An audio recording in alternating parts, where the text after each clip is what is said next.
Мне кажется, это самая необычная заготовка, которую когда-либо мы вообще делали.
Из любой ситуации можно найти выход.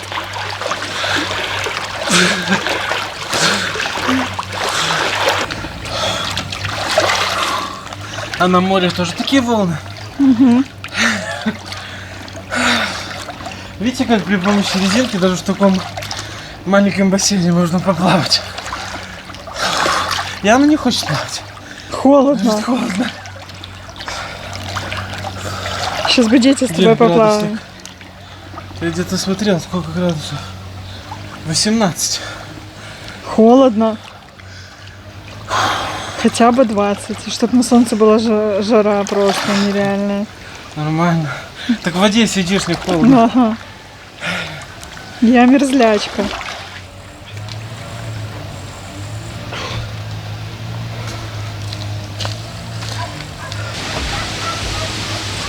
Яна тоже вместе с вами здесь первый раз. Все, крыша готова полностью.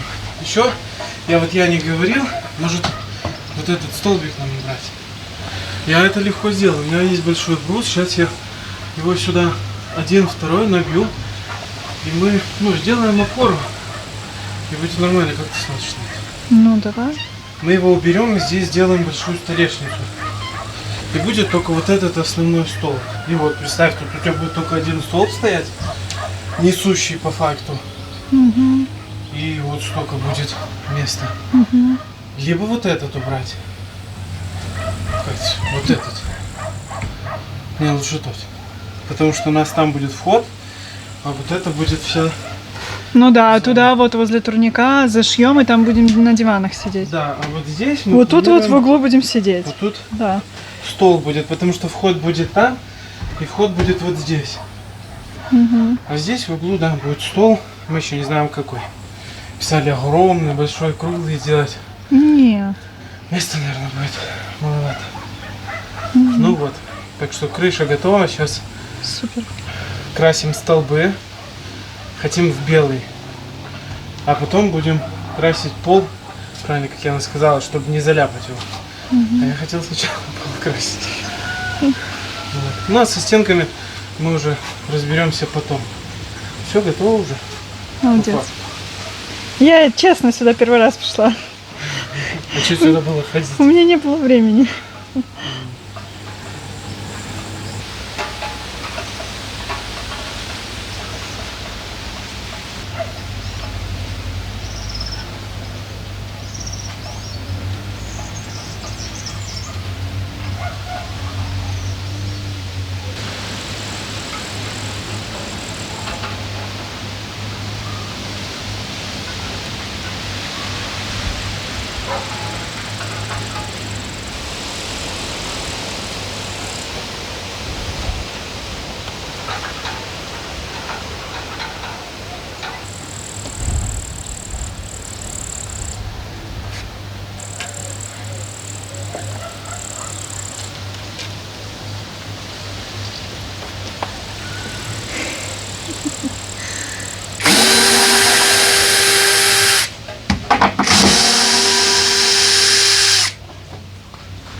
Сегодня у нас очередной ужин на костре. Конечно же, с нашей картошечкой, бульбочкой, так ее называем. Сегодня прям шедевр будет. Просто шедевр. Еще сделаем к этому блюду соус. Это будет... Я думаю, что очень вкусно. Еще никогда так не ели, но я уверена. Это не может быть невкусно с молодой картошкой.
Готовим мы молодую картошку в беконе. Нужен нам бекон, отварной молодой картофель, либо целая небольшая, либо половинки. И сыр сулугуни мы взяли. Вы видели процесс сборки, ничего тяжелого. На решеточку выложим, как бекончик поджарится, будет все готово. Я, допустим, на костре обожаю сыр сулугуни. Мы с ним лаваш делаем, бутерброды мы делали, тоже обворачивали беконом. Он прям вот супер для костра, самый лучший сыр.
Так, пока картошка готовится, мы сделаем соус. Это будет сметана, майонез, зелень.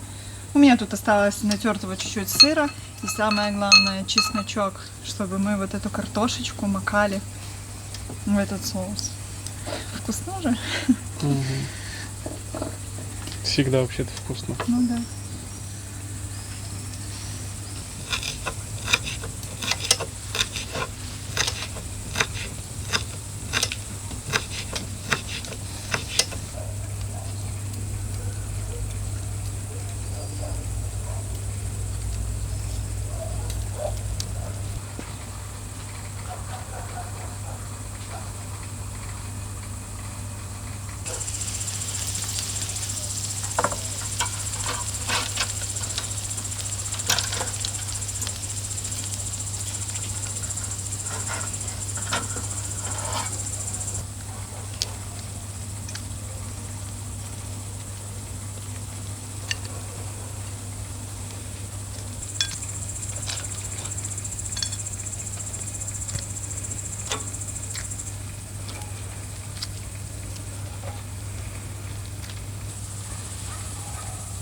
Яна приготовила, но я же обязан попробовать и рассказать, насколько же это вкусно. Я уже знаю, что это вкусно будет. И подписчики знают, что это вкусно будет.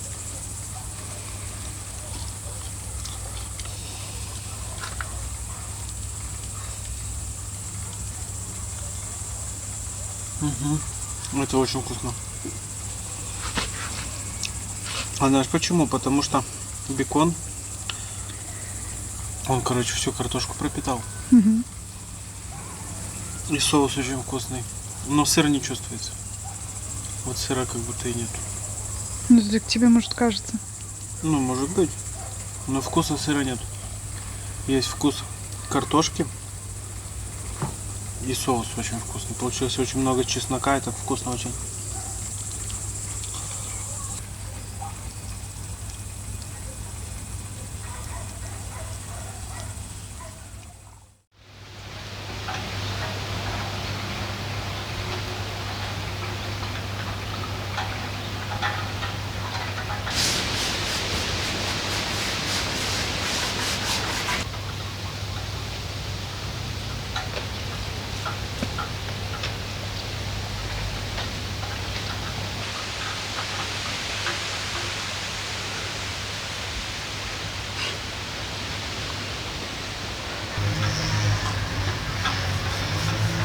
Не знаю, насколько нам сегодня погода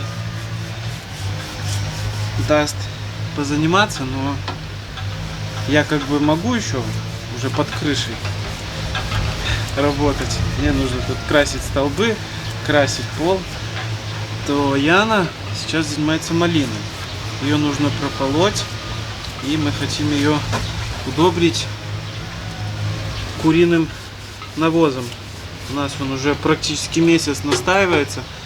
Теплицу мы не удобряли им. Мама сказала, нужно сейчас в пик роста раз в неделю удобрять куриным настоем.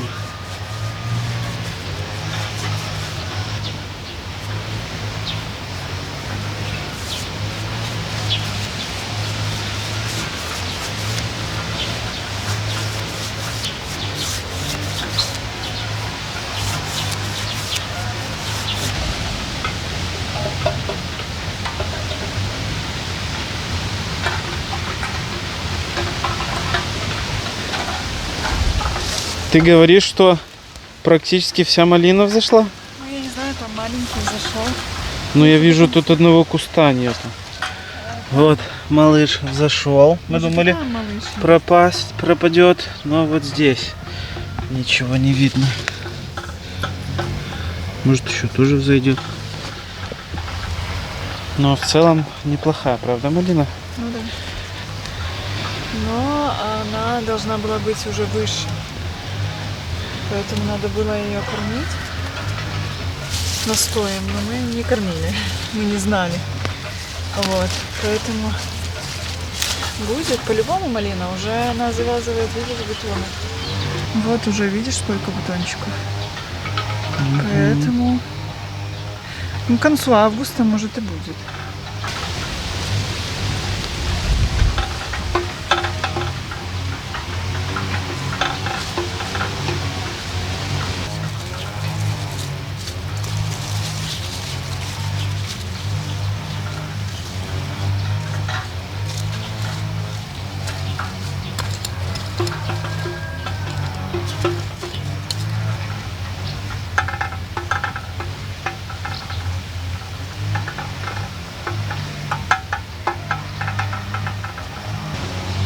Вот так вот сегодня.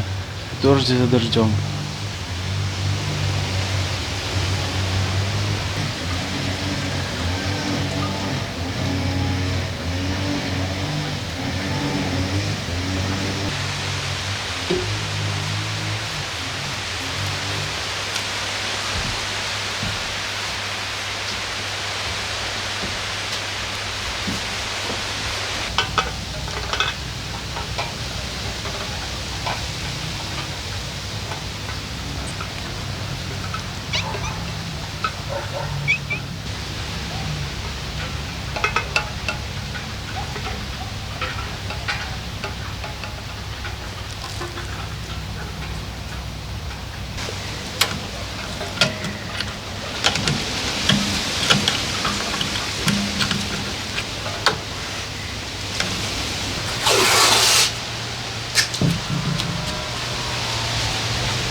Ну что, настало время нашего удобрения. Вообще мы его делали для помидор. Но наши помидоры пошли так в рост, что все нам тоже кричали, что у вас помидоры жируют. Мы не знали, как остановить. Мы ничем вообще не подкармливали. Потом они у нас немножко приболели, листики. И мы все вместе дружно разобрались. Теперь я подкармливаю помидоры кальцием и магнием периодично, но уже не даю такое мощное удобрение, потому что это будет просто такое прям, не знаю, помидоры просто растрескаются, я так думаю. Но мы нашли применение другому. Мы будем подкармливать малину. У нас есть сорт Маравилла называется. Кто не запомнил в прошлый раз, запоминайте. Этот сорт мы взяли у Артема родителей на малиновом хуторе. У них два, наверное, ряда. Именно вот этой сортовой малины. Она растет как дерево. То есть она должна вырасти в рост человека. 1,80 м где-то, а то и даже 2. Вот. И чтобы нам сейчас гнать ее рост, потому что она запаздывает, вот, это уже надо было, в принципе, делать давно, но мы не знали. И вот нам родители подсказали, что самое лучшее средство, дабы не добавлять какой-то химии, мы же все стараемся вырастить в деревне без химии, применения всякого всячины. Поэтому вот это комплексное удобрение, это куриный помет, который настоялся, который уже перегнил, так можно сказать. Идеальная подкормка на лейку. Будем брать пол-литра и разливать примерно эту лейку, ну, на кустика 3. У нас кусты небольшие, они идут по 1-2 веточки, поэтому этого будет предостаточно. У нас, напомню, сажали мы осенью, поэтому это у нас молодые кусты малины.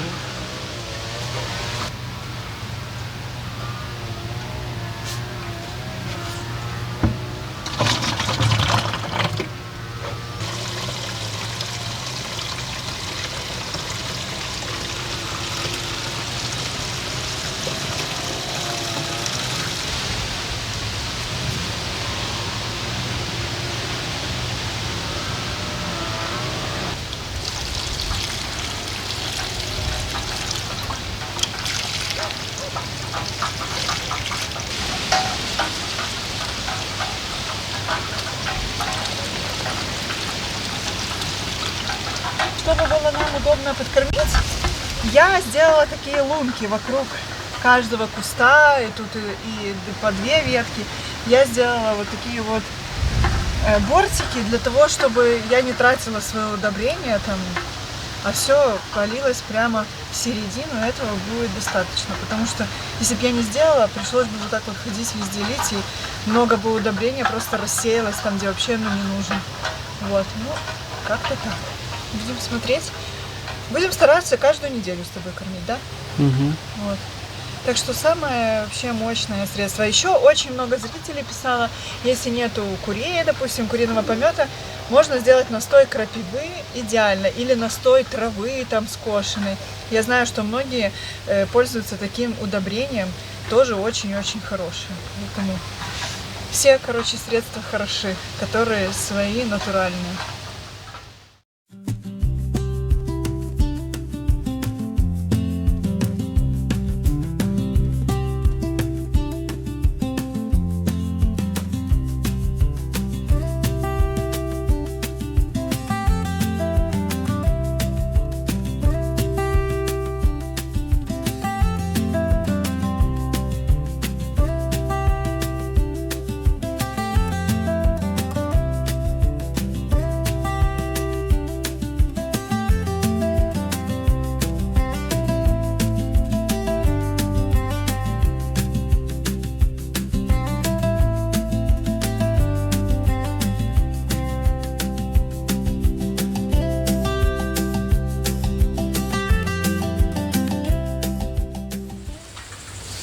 Уже плоховато видно, но что можно сказать?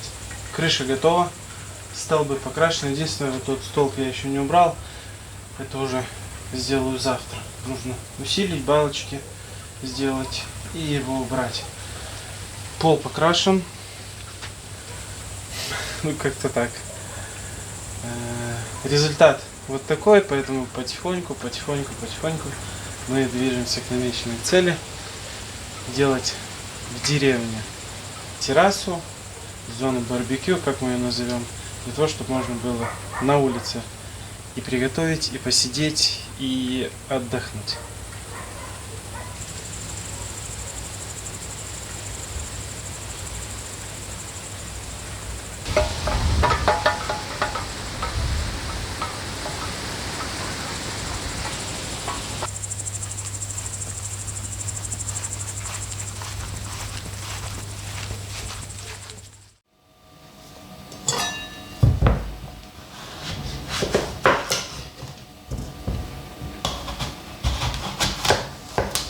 Как вы можете Яну видеть в сезон кабачков? Конечно, же с кабачком. Но сейчас не будем делать кетчуп. Мы будем делать полную противоположность этому. Наши зрители, самые лучшие, скинули мне в личные сообщения рецепт, который меня настолько заинтересовал, что я просто не могла пройти мимо. Это джем из кабачка. Я не знаю, что получится, честно. Делаю на ваших глазах первый раз. Делаем пробную, 1 порцию. И будем смотреть, если это будет вкусно, то мы наделаем много. Говорится там так, что никогда в жизни ваши гости не узнают, из чего приготовлен джем, пока вы им это не скажете. И я могу, в принципе, поверить в это, что это не будет похоже, что это из кабачка. Почему? Потому что кетчуп, никто никогда не догадается, из чего. Но вот пока вы сами не скажете, из чего, никто не догадается. Вот от слова совсем. Поэтому это очень интересный рецепт, во-первых. Во-вторых, он очень легкий и требует мало затрат. Не знаю, так что будем сейчас вместе свидетелями и будем пробовать вообще, что это такое. Очень прям интересно.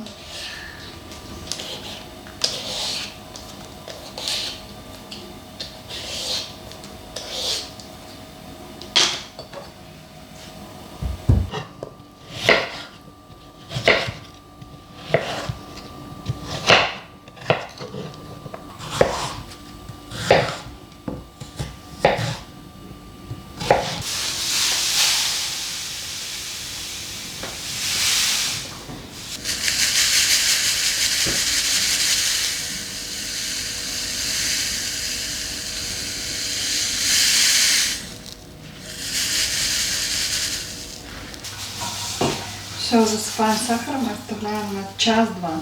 Будем смотреть, как сок выйдет. Какое-то зелье кашеварим.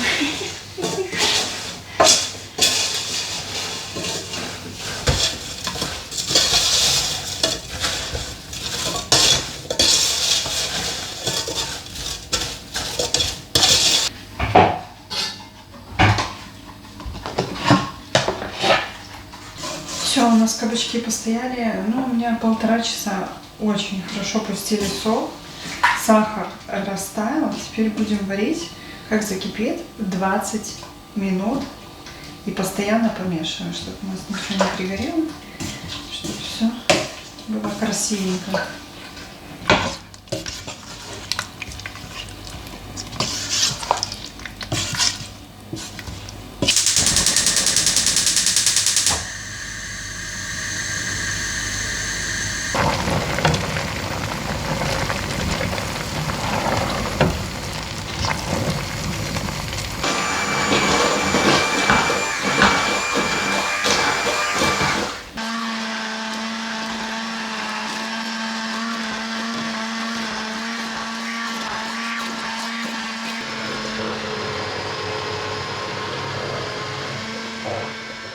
Ну и оставшиеся 2 ингредиента — это лимонная кислота и желе со вкусом киви. Все, больше мне ничего не надо. Сейчас это все всыпаем и варим еще 5-10 минут и разливаем по стерилизованным баночкам. Так что вы понимали, насколько нам это интересно уже начало 1-й ночи. Чтобы вы понимали, я открою секрет, ладно уже. Практически все мои закатки закатываются в 12 часов ночи. Целый день на улице, целый день занята. И основная масса закаток Не знаю, к сожалению или к счастью, в 12 часов ночи только начинают закручиваться банки. Вот как-то так, если что, чтобы вы знали. Когда Яна закатывает закатки, когда она все успевает. Вот так вот.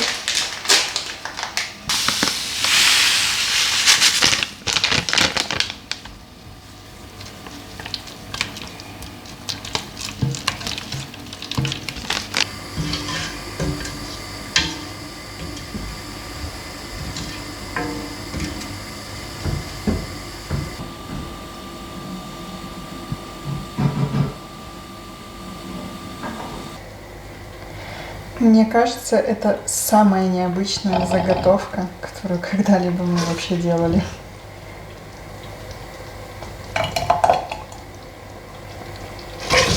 Ну что, у нас будет происходить дегустация первой ложки. Мы, что влезло, в 2 баночки сделали, остальное специально оставили. Но, честно, никто не догадается, с чего это. Похоже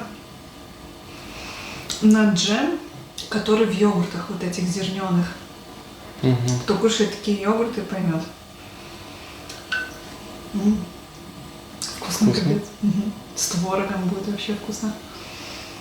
Поэтому джем получился. Стоит делать. Будем еще делать. Ну так что у нас тут 2 баночки только. Завтра бабушки с дедушкой будем попробовать, и они не будут знать, что это. Завтра утром пойдем. Но я скажу, смотрите, какое варенье я сварила. Мне будет интересно, что они скажут. На самом деле очень не догадаешься. Ну вот 100% не догадаешься, поэтому пробуйте. Вот. Но уже подробный рецепт мы расскажем в следующий раз, да? Эксперимент удался. Спасибо большое, дорогие зрители, что делитесь с нами необычными рецептами. Кому же еще можно было скинуть рецепт из кабачка? Конечно же, мне. Я его воплотила. Мы вас всех очень сильно любим. Всех обнимаем. Всем пока. До скорых встреч. Пока-пока. Пока-пока.